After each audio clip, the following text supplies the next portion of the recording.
They're beautiful. The golden angels are related to the golden flame that we had talked about earlier. And so they're very, very high angels, and they are very involved in the redemption of humankind. These are the angels who gave me the living water, but there were a series of rituals and initiations I had to go through first before I could receive the living water.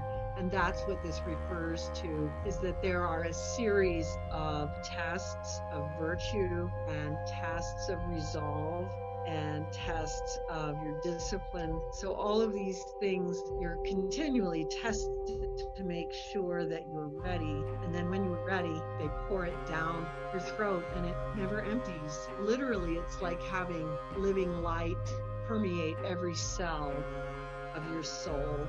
If you can imagine that, it just doesn't end. But it's like an amazing, beautiful experience. You ingest this living water.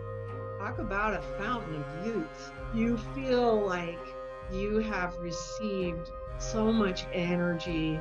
You come back from this so energized and so enlivened and filled with love for God.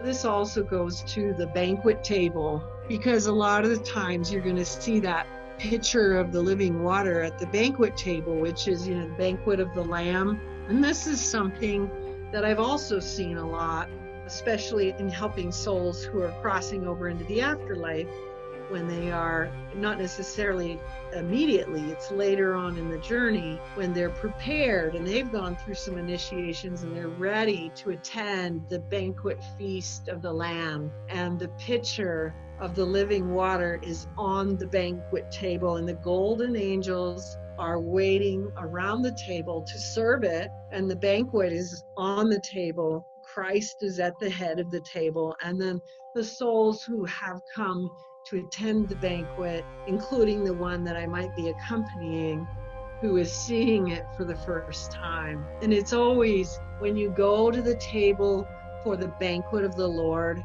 you travel through this cloudy, billowing, cloudy corridor. It's like a long journey, and it opens up into this.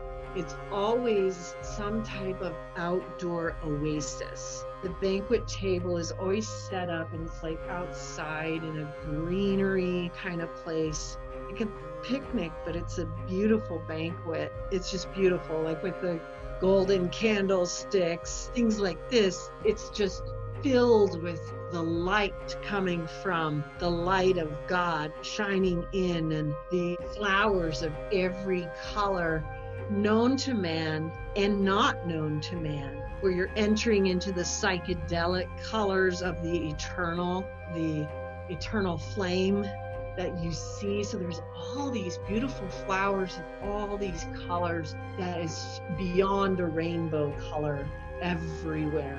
And the trees and the grass are of the most perfect, deepest green.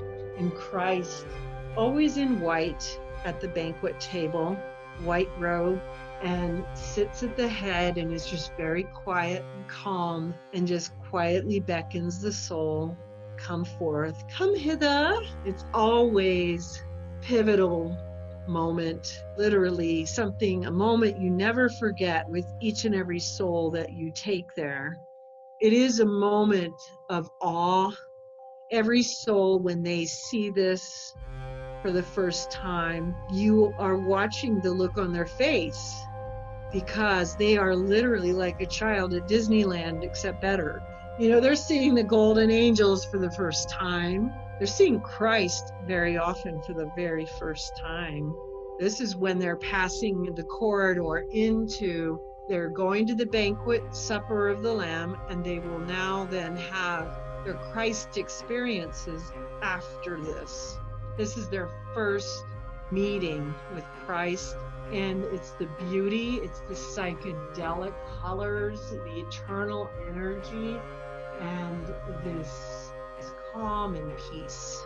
So, the living water is often, you see it in conjunction with that banquet table in afterlife experiences. But in the initiations, It is a separate initiation and will often be poured into your throat from the clouds. So this is when you're experiencing it during this life as an initiation, which I highly recommend being open to because it's amazing. There is something really, really beyond words about the living water experience and the banquet of the Lamb.